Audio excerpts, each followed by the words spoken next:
വളരെ അടിപൊളിയായിട്ടുള്ള ഒരു നോട്ട് നിങ്ങൾക്ക് വേണ്ടിയിട്ട് അറേഞ്ച് ചെയ്ത് തന്നാലോ? ആ നോട്ട് മാത്രം വെച്ച് പഠിച്ചിട്ട് നിങ്ങൾക്ക് നീറ്റ് 2025 ക്രാക്ക് ചെയ്യാൻ വേണ്ടി പറ്റുമെന്ന് ഞാൻ പറഞ്ഞാലോ? നിങ്ങൾ വിശ്വസിക്കുവോ? എനിക്കറിയാം നിങ്ങൾ ചില ആൾക്കാരൊക്കെ അത് വിശ്വസിക്കും. സാർ എന്നാ നോട്ട് ഇതാ അത് വെച്ച് ഞാൻ പഠിക്കാമെന്ന് പറയുകയും ചെയ്യും. പക്ഷേ അത് മണ്ടത്തരാണ് മക്കളെ.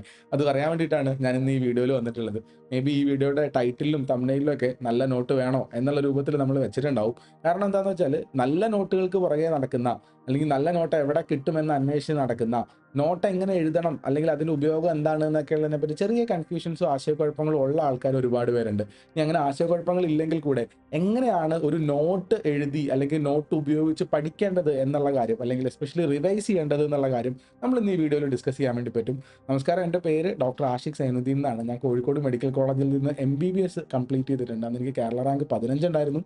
ആൻഡ് ഞാൻ അതിനുശേഷം കഴിഞ്ഞ 12 വർഷമായിട്ട് നീറ്റ് എൻട്രൻസ് മേഖലയിൽ ടീച്ചറായിട്ടും ഡോപ്പ കോച്ചിങ്ങിന് ഡയറക്ടറായിട്ടും ഷെഡ്യൂൾ ചെയ്യുന്ന ആളായിട്ടും ഒരു എൻട്രൻസ് കോച്ചായിട്ടൊക്കെ വർക്ക് ചെയ്തുകൊണ്ടിരിക്കുന്നുണ്ട്. സോ ബേസിക്കലി നമ്മുടെ ടോപ്പിക് എന്താ, നല്ല നോട്ട് എന്നുള്ള ഒരു സാധനത്തിലാണ്. നല്ല നോട്ട് ശരിക്കും എവിടെ നിന്നാണ് ഉണ്ടാവുക? നമുക്ക് നമ്മുടെ കയ്യിലേക്ക് ഏതെങ്കിലും ഒരു സാറ് അല്ലെങ്കിൽ ഏതെങ്കിലും നമ്മൾ നല്ലോണം പഠിക്കുന്ന ഒരു കുട്ടി, ഒരു ടോപ്പർ എഴുതിയ ഒരു നോട്ടിന്റെ ഫോട്ടോസ്റ്റാറ്റോ അല്ലെങ്കിൽ അവർ പ്രിപ്പയർ ചെയ്ത ഒരു PDF പ്രിന്റോ ആണോ ഏറ്റവും നല്ല നോട്ട്? നിങ്ങളൊന്ന് ആലോചിച്ച് നോക്കിയിട്ട് പറഞ്ഞേ. വളരെ സീരിയസ് ആയിട്ട് ഞാൻ പറഞ്ഞുതരാം കേട്ടോ. ഏറ്റവും നല്ല നോട്ട് എന്ന് പറയുന്നത് ഓരോ വ്യക്തികളും ഓരോ സ്റ്റുഡൻസും നിങ്ങൾ എഴുതിയ നിങ്ങളുടെ സ്വന്തം നോട്ട്, അതാണ് ഏറ്റവും നല്ല നോട്ട്. ഓൺ നോട്ടിന്റെ പ്രസക്തി അതിനെ ഓവർകം ചെയ്യാൻ വേണ്ടി പറ്റുന്ന തരത്തിൽ വേറെ ഒരു നോട്ടിനും സാധനങ്ങളും ഉണ്ടാവില്ല. അപ്പൊ നിങ്ങൾ ഇങ്ങനെ നെറ്റി ഇങ്ങനെ ചൊളിക്കൂലേ, എന്റെ നോട്ടാണോ ഏറ്റവും നല്ല നോട്ട് എന്നുള്ള കാര്യം? ശരിക്കും നിങ്ങളുടെ നോട്ട് തന്നെയാണ്. നമുക്ക് രണ്ട് മൂന്ന് ആസ്പെക്ട്സിൽ തന്നെ ഡിസ്കസ് ചെയ്യാറുണ്ട്. ഷോർട്ട് നോട്ട് എന്നുള്ള ഒരു വലിയൊരു സംഭവം ഉണ്ട്, അതിലേക്കൊക്കെ നമുക്ക് എത്താം. പക്ഷെ അതിന് മുന്നേ ഞാൻ ജസ്റ്റ് ഒന്ന് പറയട്ടെ, എന്തിനാണ് നമ്മൾ നോട്ട് എഴുതുന്നത് എന്നുള്ള ഒരു കാര്യം നിങ്ങളൊന്ന് പറഞ്ഞു തരൂ. എന്തിനാണ് നമ്മൾ നോട്ട് എഴുതുന്നത് എന്നുള്ള കാര്യം? ജസ്റ്റ് ക്ലാസ്സിൽ തന്നിരിക്കുന്ന ഇൻഫർമേഷൻസ് മറന്നു പോവാതെ കീപ്പ് ചെയ്യുക എന്നുള്ള ഒരു ഉദ്ദേശം മാത്രമാണോ? അല്ല. നിങ്ങൾ ആലോചിക്കേണ്ട കാര്യം, നമ്മളിതിങ്ങനെ എഴുതി എഴുതി എഴുതി എഴുതി എടുക്കുമ്പോൾ നമ്മൾ ഈ പേന ഉപയോഗിച്ച് പേപ്പറിൽ മാത്രമല്ല എഴുതുന്നത്. ഇതേ സാധനം നമ്മുടെ തലച്ചോറിൽ കറക്റ്റായിട്ട് എഴുതപ്പെടുന്നുണ്ട്. കാരണം നമ്മുടെ കൈ അനങ്ങുന്നതിൻ്റെ, കൈ മൂവ് ചെയ്യുന്നതിൻ്റെയൊക്കെ ഇമ്പൾസുകൾ ആ അതും കൂടി നമ്മുടെ മെമ്മറി സർക്യൂട്ടിലുള്ള ന്യൂറോൺസിലേക്ക് എത്തുന്നുണ്ട്.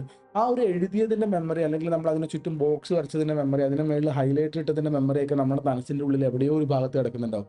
സോ ഒരു ഓർമ്മശക്തി നിൽക്കാനും നമ്മൾ ഈ വരയ്ക്കുന്ന സാധനങ്ങൾ, ഇപ്പോൾ ഒരു ഉദാഹരണത്തിന് പറയാം, റേ ഒപ്റ്റിക്സിലെ ഒരു കൺസെപ്റ്റ് ആണെന്ന് വിചാരിക്കുക. റേ ഒപ്റ്റിക്സിൽ ഇപ്പോൾ ലേ കാർട്ടീഷ്യൻ സൈൻ കൺവെൻഷൻ എന്ന് പറഞ്ഞ സാധനമാണ്.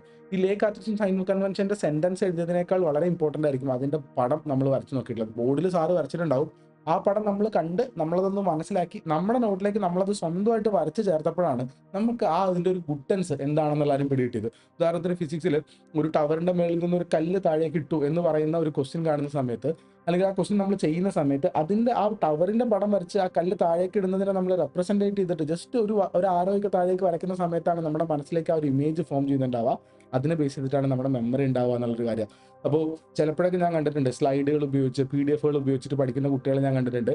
നിങ്ങൾ ചെയ്യുന്നതിൽ ചെറിയൊരു മിസ്റ്റേക്ക് ഉണ്ട്. കാരണം നിങ്ങളുടെ മെമ്മറിനെ ഓഗ്യുമെന്റ് ചെയ്യാൻ വേണ്ടിയിട്ട് നിങ്ങൾ സഹായിക്കുന്നില്ല. ഇത് നിങ്ങളുടെ മറവിക്ക് ഒരു കാരണമായിരുന്നേക്കാം. അതുകൊണ്ട് നമ്മൾ സ്വന്തമായിട്ട് നോട്ട് എഴുതണം എന്നുള്ള ഒരു പോയിന്റിലേക്ക് അതിനെത്താൻ വേണ്ടി പറ്റും. അപ്പോൾ ഞാൻ പറഞ്ഞില്ലേ, അങ്ങനെ നമ്മൾ എഴുതുന്ന നോട്ടാണ് ഏറ്റവും പെർഫെക്റ്റ് ആയിട്ടുള്ള നോട്ട്. സാറേ എൻ്റെ നോട്ടിനകത്ത് എല്ലാ കണ്ടന്റും ഇല്ലെങ്കിലോ, എൻ്റെ നോട്ട് വളരെ ബിസിയറായിട്ട് ഒട്ടും അറേഞ്ച്മെന്റ്സ് ഇല്ലാത്ത നോട്ടാണെങ്കിലോ, അപ്പോൾ അതിന് നമ്മൾ എന്താ ചെയ്യാന്ന് വെച്ച് കഴിഞ്ഞാൽ, നമുക്ക് നോട്ട് എഴുതേണ്ട ഒരു രീതിയുണ്ട്. ആ രീതിയും കൂടി ഇപ്പോൾ റിവിഷൻ നടന്നുകൊണ്ടിരിക്കുകയാണല്ലോ, മിക്കവാറും നീറ്റ് പഠിച്ചുകൊണ്ടിരിക്കുന്ന എല്ലാ ആൾക്കാരും റിവിഷൻ പഠിച്ചുകൊണ്ടിരിക്കുക. ഇല്ലെങ്കിൽ അടുത്ത നീറ്റിന് വേണ്ടിയിട്ട് പ്രിപ്പയർ ചെയ്യുന്ന ആൾക്കാർ ഇപ്പം തന്നെ അടുത്ത നീറ്റ് 2026 നീറ്റ് വേണ്ട ആൾക്കാർ നിർബന്ധമായിട്ട് 2025 നീറ്റ് പ്രിപ്പയർ ചെയ്യണം. 2025 നീറ്റ് നമ്മൾ അകമഴിഞ്ഞ് പ്രിപ്പയർ ചെയ്തതിന് ശേഷം മാത്രമേ 2026 വേണ്ടി ആലോചിക്കാവുള്ളൂ. ഞാൻ പറയുന്നത് +2 കുട്ടികളോടാണ്. സോ അങ്ങനെ നിൽക്കുന്ന ആൾക്കാർ, നമ്മളിപ്പോൾ ആദ്യത്തെ ഒരു റൗണ്ട് നമ്മൾ പഠിക്കുകയാണെന്ന് വിചാരിക്കും. ഒരു റൗണ്ട് പഠിച്ചു. ഇപ്പോൾ ഒരു റൗണ്ട് നമ്മൾ ഇപ്പോൾ ക്ലാസ് കണ്ടിട്ടായിരിക്കാം, എങ്ങനെയോ നമ്മളൊരു റൗണ്ട് പഠിച്ചു, നമ്മൾ അതിന് വേണ്ടി നോട്ടൊക്കെ എഴുതിയെടുത്തു. ഈ നോട്ട് ഉപയോഗിച്ച് നമ്മൾ പഠിച്ച് പ്രാക്ടീസ് ചെയ്തിട്ട് നമ്മൾ അതിന്റെ എക്സാം എഴുതില്ലേ? എക്സാം എഴുതിയിട്ട് നമ്മൾ എക്സാം അനലൈസിസ് ചെയ്യുന്ന സമയത്ത് നമുക്ക് മനസ്സിലാവും ചില ഭാഗങ്ങളിൽ നമ്മൾക്ക് മിസ്റ്റേക്കുകൾ പറ്റിയിട്ടുണ്ട്, ചില ഭാഗങ്ങളിൽ നമുക്ക് കൺഫ്യൂഷൻ വന്നിട്ടുണ്ട്. കാരണം എന്താണെന്ന് വെച്ച് കഴിഞ്ഞാൽ ആ ഭാഗത്തെ നോട്ടിന് അത്ര ക്ലാരിറ്റി ഉണ്ടായിരുന്നില്ല, അല്ലെങ്കിൽ ആ ഭാഗത്ത് ചില പോയിന്റ്സ് നോട്ടിന് മിസ്സായി പോയിട്ടുണ്ടായിരുന്നു എന്നുള്ള കാര്യമൊക്കെ നമുക്ക് മനസ്സിലാവുന്നുണ്ടോ? സോ നമ്മളിവിടെ എന്താ ചെയ്യാൻ വേണ്ടി പോകുന്നതെന്ന് വെച്ചാൽ, നമ്മൾ ആ എക്സാം കഴിഞ്ഞ് എക്സാം അനാലിസിസ് കഴിഞ്ഞ് കഴിഞ്ഞാൽ അവിടുന്ന് കിട്ടുന്ന കുറച്ച് പോയിന്റ്സ് നമ്മൾ നമ്മുടെ നോട്ടിലേക്ക് പുതുതായിട്ട് ആഡ് ചെയ്ത് വെക്കും. അപ്പോൾ നോട്ട് ഇതാപ്പോൾ നിങ്ങൾക്ക് വേണ്ടിയിട്ട് ഇന്നത്തെ ഈ വീഡിയോയുടെ ഒരു സ്ക്രിപ്റ്റ് ഞാൻ ഇങ്ങനെ എഴുതിയതാ. രണ്ടാമത്തെ തവണ നമ്മൾ എഴുതുന്ന സമയത്ത് ചിലപ്പോൾ നമുക്ക് ഇതിന്റെ ഇടയിലുള്ള കുഞ്ഞു കുഞ്ഞു സ്ഥലത്ത് മാത്രമായിരിക്കും നമുക്ക് ഇങ്ങനെ കുത്തിക്കയറ്റി എഴുതാൻ വേണ്ടി പറ്റുന്നുണ്ടാവും. അപ്പോൾ ചെറുതായിട്ട് ഇവിടെ ഇങ്ങനെ എഴുതും, ചിലപ്പോൾ മാർജിനിൽ എഴുതും, ചിലപ്പോൾ അപ്പുറത്ത് എഴുതും ഇപ്പുറത്ത് എഴുതും, അങ്ങനെയൊക്കെ എഴുതേണ്ടി വരും. അപ്പോൾ അങ്ങനെ എഴുതി കഴിഞ്ഞിട്ട് നമ്മൾ എന്ത് ചെയ്യുന്ന വെച്ചാൽ ഈ നോട്ട് ഉപയോഗിച്ച് നമ്മൾ വീണ്ടും പഠിക്കും. രണ്ടാമത് ഈ നോട്ട് ഉപയോഗിച്ചിട്ട് വീണ്ടും പഠിക്കും. വീണ്ടും നമ്മളൊരു പരീക്ഷ എഴുതും. ആ പരീക്ഷ എഴുതി കഴിയുമ്പോൾ എല്ലാ സാധനവും ശരിയാവുമോ? ഇല്ല മക്കളെ. വീണ്ടും എന്തെങ്കിലുമൊക്കെ തെറ്റിപ്പോകുന്നുണ്ടാവും. ആ തെറ്റിപ്പോകുന്ന അല്ലെങ്കിൽ നമ്മൾ ആ പരീക്ഷയുടെ ഉള്ളിൽ നിന്ന് നമ്മൾ മനസ്സിലാക്കുന്ന ചില സംഗതികൾ അതെന്ത് ചെയ്യുന്നു വെച്ചാൽ നമ്മൾ നോട്ടിലേക്ക് വീണ്ടും അപ്ഡേറ്റ് ചെയ്യും. അത് കഴിഞ്ഞിട്ട് എന്ത് ചെയ്യും? വീണ്ടും നമ്മൾ പഠിച്ചിട്ട് വീണ്ടും അതിൻ്റെ ഒരു പരീക്ഷ എഴുതി കഴിയുമ്പോൾ വീണ്ടും പുതിയ കാര്യങ്ങളുണ്ടാവും. ചില കാര്യങ്ങൾ നമ്മൾ സ്പെഷ്യലായിട്ട് ശ്രദ്ധിക്കാൻ വേണ്ടിയിട്ട് ഇത് ശ്രദ്ധിക്കണം എന്നുള്ള രൂപത്തിൽ അതിൻ്റെ മുകളിൽ ഒരു ആരോ വരച്ച് ചേർക്കാനുണ്ടാവും.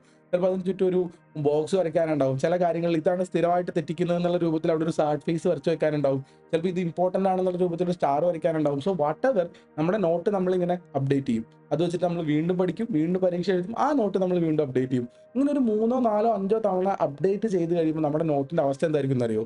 നമ്മുടെ note it will be a perfect note. പലതവണ അപ്ഡേറ്റ് ചെയ്ത് പെർഫെക്റ്റ് നോട്ടായിരിക്കും. അടിപൊളിയായിട്ടുള്ള കണ്ടന്റുകൾ ഉണ്ടാവും. But it will not be perfectly looking. നമ്മുടെ നാട്ടിലുള്ള നിങ്ങളിൽ പല ആൾക്കാരുടെയും ഒരു ചിന്തയാണ് നോട്ട് വളരെ ഭംഗിയുള്ളതായിരിക്കണം, പെർഫെക്റ്റ് ലുക്കിംഗ് ആയിരിക്കണം എന്നുള്ളതാണ്. നമ്മൾ പറയാം പെർഫെക്റ്റ് ലുക്കിങ്ങിന് ഒരു എക്സ്ട്രാ മാർക്കും ഇല്ല. നീറ്റിന്റെ കാര്യത്തിൽ OMRന്റെ കൂടെ നമ്മൾ പെർഫെക്റ്റ് നോട്ടിന്റെ ഫോട്ടോസ്റ്റാറ്റ് അപ്ഡേറ്റ് ചെയ്ത് കൊടുക്കുന്നൊന്നുമില്ലല്ലോ. ഇല്ല, ആരും കൊടുക്കുന്നില്ല അതിന്റെ ഫോട്ടോസ്റ്റാറ്റ്. ഞാൻ നല്ല അടിപൊളിയായി നോട്ട് എഴുതിയിട്ടുണ്ട്. വേണ്ട, നമുക്ക് നമ്മുടെ കണ്ടന്റിലാണ് പ്രധാനം. It's not about the perfection of the note. വളരെ അടിപൊളിയായിട്ട് നിങ്ങൾ മനസ്സിലാക്കിയിരിക്കണം. അപ്പോൾ നമ്മളിപ്പോൾ എക്സാം സീരീസുകൾ എഴുതുമ്പോൾ ഇപ്പോൾ ആദ്യം യൂണിറ്റ് വൈസ് എക്സാം എഴുതുമ്പോൾ ടോപ്പിലാണെങ്കിലും മോഡ് വൈസ് എഴുതിക്കൊണ്ടിരിക്കുന്നുണ്ടാവുക. അത് കഴിഞ്ഞിട്ട് phase 1 കഴിഞ്ഞ് phase 2 കഴിഞ്ഞ് phase 3 കഴിഞ്ഞ് phase 4 കഴിഞ്ഞിട്ട് ഓരോ ചാപ്റ്റർ ഒരു 5, 10, 15, 20, 25, 30 വർഷമൊക്കെ പഠിക്കുന്നുണ്ടാവും. ഡോപ്പയിൽ 40 വട്ടം ഒരു ചാപ്റ്റർ വെച്ച് റിവൈസ് ചെയ്യുന്നുണ്ട്. അങ്ങനെ ഓരോ തവണയും ഈ സാധനം റിവൈസ് ചെയ്യുമ്പോൾ നമ്മുടെ നോട്ടിൽ നമ്മളിങ്ങനെ അപ്ഡേഷൻസ് ഇങ്ങനെ ആഡ് ചെയ്തുകൊണ്ടേയിരിക്കണം. വരകളും കുറികളും പടങ്ങളും പുതിയ സെന്റൻസുകളും പുതിയ പോയിന്റുകളും ഔട്ട് ഓഫ് NCERT ഒന്നും വേണ്ട. NCERTയിലുള്ള പോയിന്റുകൾ കിട്ടുമ്പോൾ അതിനകത്ത് ഇങ്ങനെ ആഡ് ചെയ്ത് പോയിട്ടായിരിക്കും നമ്മൾ നിൽക്കുന്നുണ്ടാവുക. സോ നോട്ട് റൈറ്റിംഗ് എന്ന് പറയുന്ന സാധനം ഒരു സിംഗിൾ സ്റ്റേജ് പ്രോസസ് അല്ല, ഇതൊരു മൾട്ടി സ്റ്റേജ് പ്രോസസ് ആണ് എന്നുള്ള കാര്യം ഓർത്തിരിക്കണം. ഇനി ഞാൻ ഈ വീഡിയോയിൽ പറഞ്ഞിട്ടുള്ള ആദ്യത്തെ കാര്യം പറഞ്ഞുതരാം. ഞാൻ നിങ്ങൾക്ക് ഒരു പെർഫെക്റ്റ് നോട്ട് തരാം. ഉദാഹരണത്തിന് ഡോപ്പയുടെ ക്യാപ്സ്യൂൾ. അപ്പോൾ നിങ്ങൾ ഇതുവരെ അങ്ങനെ പഠിച്ച് കുറച്ച് ഓളമൊക്കെ തെറ്റി നിൽക്കുന്ന ആൾക്കാരാണെങ്കിൽ you will be benefiting by dopa capsule. അതെനിക്കറിയാം, നല്ലോണം അറിയാം. ഡോപ്പ ക്യാപ്സ്യൂൾ നല്ലൊരു നോട്ടാണ്, അത് ഞാൻ സമ്മതിച്ചു. ഞാൻ നിങ്ങളുടെ അടുത്ത് പറയണം, മക്കളെ ഇത് പഠിച്ചോ എന്ന് പറഞ്ഞിട്ട് ഡോപ്പ ക്യാപ്സ്യൂൾ നിങ്ങളുടെ കയ്യിലേക്ക് ഇങ്ങനെ തന്നു എന്ന് വിചാരിക്കുക. അപ്പോൾ ഡോപ്പ ക്യാപ്സ്യൂൾ നിങ്ങൾ പഠിച്ചിട്ട് ഈ ക്യാപ്സ്യൂളിലെ മെറ്റീരിയൽ വെച്ചിട്ട് ഇങ്ങനെ പഠിച്ചാൽ മതിയോ? അതിൽ ഇങ്ങനെ അണ്ടർലൈൻ ചെയ്ത് പഠിച്ചാൽ മതിയോ? പോരാ. ഡോപ്പ ക്യാപ്സ്യൂൾ നല്ല മെറ്റീരിയലാണ്.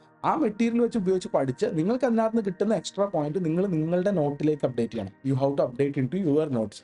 നിങ്ങൾ നോക്കുന്ന സമയത്ത് ഇപ്പോൾ ഒരു finger tips, NCERT finger tips എന്ന് പറയുന്ന സാധനം, MTGന്റെ ഒരു ഗൈഡ്, അരിഹന്തിന്റെ ഒരു ഗൈഡ്, ഇതൊക്കെ പല സ്ഥലത്ത് പല സമയത്ത് ക്വസ്റ്റ്യൻ ചെയ്യാനൊക്കെ ആയിട്ട് നമ്മൾ ഇതിങ്ങനെ ഉപയോഗിച്ച് വരുന്ന സമയത്ത് ഓരോ തവണയും ഓരോ മെറ്റീരിയലിൻ്റെ ഉള്ളിൽ നിന്നും ഓരോ എക്സാമിൻ്റെ ഉള്ളിൽ നിന്നും കിട്ടുന്ന അപ്ഡേഷൻസ് നമ്മൾ നമ്മുടെ നോട്ടിലേക്ക് വരുത്തണം. എന്തിനാണ് നമ്മൾ രണ്ടാമത് എഴുതുന്നത്? ഒരു സ്ഥലത്തേക്ക് ഓർഗനൈസ് ചെയ്യാന്നുള്ള ഒരു ഉദ്ദേശം മാത്രമല്ല ഉള്ളൂ. അത് വെച്ചിട്ടാണ് നമ്മൾ ആ സാധനം പഠിക്കുക. അത് നമ്മുടെ കൈ ഉപയോഗിച്ചിട്ട് നമ്മൾ പേപ്പറിലല്ല എഴുതുന്നത്, നമ്മൾ ഈ കൈ ഉപയോഗിച്ചിട്ട് നമ്മുടെ ബ്രെയിനിനാണ് എഴുതുന്നത് എന്നുള്ള ഒരു തോട്ട് നമ്മുടെ കയ്യിൽ വേണം. അതുകൊണ്ട് എഴുതുന്ന കാര്യത്തിൽ ഒരു മടിയും വെക്കണ്ട. എനിക്ക് അല്ലെങ്കിൽ ഇത് നിങ്ങൾക്ക് മുന്നേയുള്ള എല്ലാ ആൾക്കാരും മെഡിക്കൽ എൻട്രൻസ് കിട്ടിക്കഴിഞ്ഞ സമയത്ത് ഒരുപാട് പേപ്പറുകളും ഒരുപാട് പേനകളും കാലിയായിട്ടുണ്ട്. ഒരു മടിയില്ല.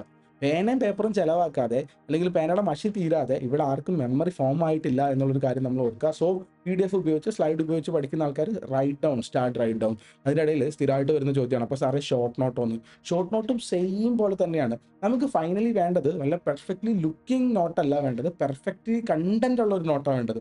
എങ്ങനെയാണ് ഈ കണ്ടന്റ് പെർഫെക്റ്റ് ആവുക എന്ന് വെച്ചാൽ പലപ്പോഴായിട്ട് നമ്മൾ ആഡ് ചെയ്യുന്ന സാധനങ്ങൾ. ഷോർട്ട് നോട്ടിലേക്ക് നമ്മൾ എന്താ ആഡ് ചെയ്യുക? സ്ഥിരമായിട്ട് തെറ്റിപ്പോകുന്ന സാധനങ്ങൾ. ഇപ്പോൾ ചില വാക്കുകളുണ്ട്. ഇപ്പോൾ ബയോളജിയിൽ ഉണ്ടായിരുന്നു ഡിഫറൻസിയേഷൻ, ഡീഡിഫറൻസിയേഷൻ, റീഡിഫറൻസിയേഷൻ എന്ന വാക്കുണ്ടായിരുന്നു. ഈ പ്രൈമറി സ്പെർമാറ്റോസൈറ്റ് എന്നൊക്കെ പറഞ്ഞ സാധനങ്ങൾ ഉണ്ടായിരുന്നു. പ്രോഫേസ്, മെറ്റാഫേസ്, അനാഫേസ് എന്ന് പറഞ്ഞ സാധനങ്ങൾ ഉണ്ടായിരുന്നു. ഇപ്പോൾ നമ്മൾ ഓർഗാനിക് കെമിസ്ട്രി എടുത്തു കഴിഞ്ഞാൽ ഈ +I എഫക്റ്റിൻ്റെയും -I എഫക്റ്റിൻ്റെയും +M എഫക്റ്റിൻ്റെയും -M എഫക്റ്റിൻ്റെ ഒക്കെ ഓർഡറുകൾ തിരിഞ്ഞും പറഞ്ഞിട്ടായിരിക്കും ഉണ്ടാവുക. ഇലക്ട്രോ പോസിറ്റിവിറ്റിൻ്റെ ഇലക്ട്രോ നെഗറ്റിവിറ്റിയുടെ ഒക്കെ ഓർഡർ എടുക്കുന്ന സമയത്ത് അതിനകത്ത് എക്സെപ്ഷനിലും അനോമലസ് വാല്യൂസും അനോമലസ് ബിഹേവിയറൊക്കെ കിടക്കുന്നുണ്ടാവും. ഇതൊക്കെ നമുക്ക് സ്ഥിരമായിട്ട് തെറ്റിപ്പോകുന്ന പോയിന്റുകളാണ്. നമ്മളൊരു ചാപ്റ്ററിന്റെ ഷോർട്ട് നോട്ട് എഴുതുന്ന സമയത്ത് നമുക്ക് സ്ഥിരമായിട്ട് തെറ്റിപ്പോകുന്ന സാധനങ്ങൾ നമുക്ക് എഴുതി വെക്കാൻ വേണ്ടി പറ്റും.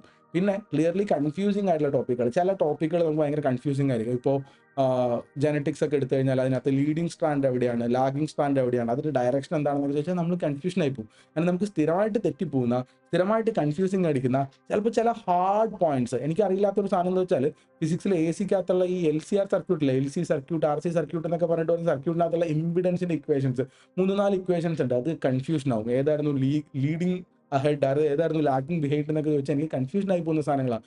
ഹാർഡായിരുന്നു.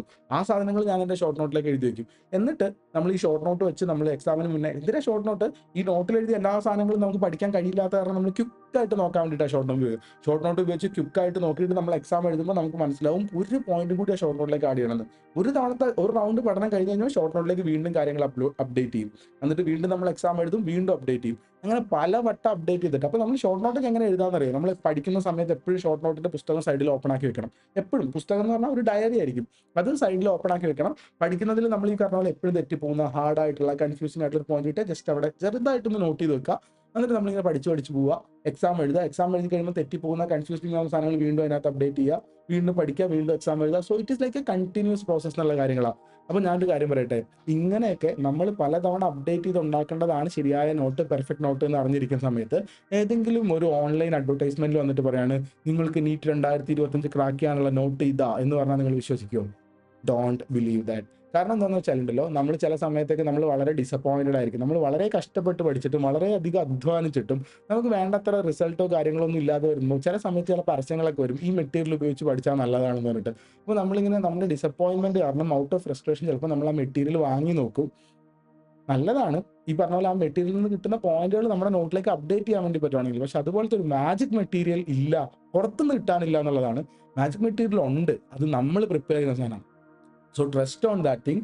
നല്ല നോട്ട് വേണോ എന്ന് ചോദിച്ചു കഴിഞ്ഞാൽ, സാർ നോട്ട് ഉണ്ടെങ്കിൽ തന്നോളൂ, ഞാൻ വായിച്ച് നോക്കിയിട്ട് എൻ്റെ നോട്ടിലേക്ക് ഞാൻ അപ്ഡേറ്റ് ചെയ്തെടുത്തോളാം, ഞാനായിട്ട് എഴുതി ഉണ്ടാക്കിക്കോളാം എന്നുള്ള കാര്യങ്ങളാണ്. ഓർക്കുക, നീറ്റ് എന്ന് പറയുന്ന സാധനം it's not that simple, but it is impossible ഒന്നുമല്ല. ഇമ്പോസിബിൾ അല്ല. നല്ല അധ്വാനിക്കാൻ മനസ്സുള്ള, നല്ല കട്ടയ്ക്ക് പഠിക്കാൻ, നല്ല തുടർച്ചയായിട്ട് വർക്ക് ചെയ്യുന്ന, നല്ല പ്രൊഡക്ടിവിറ്റിയിൽ വിശ്വസിക്കുന്ന, പ്രൊഡക്ടിവിറ്റി ടിപ്പുകളും കാര്യങ്ങളൊക്കെ വിശ്വസിക്കുന്ന അങ്ങനത്തെ ആളുകൾക്ക് അടിപൊളിയായിട്ട് ക്രാക്ക് ചെയ്യാൻ വേണ്ടി പറ്റുന്ന ഒരു സാധനമായിരിക്കും നീറ്റ്.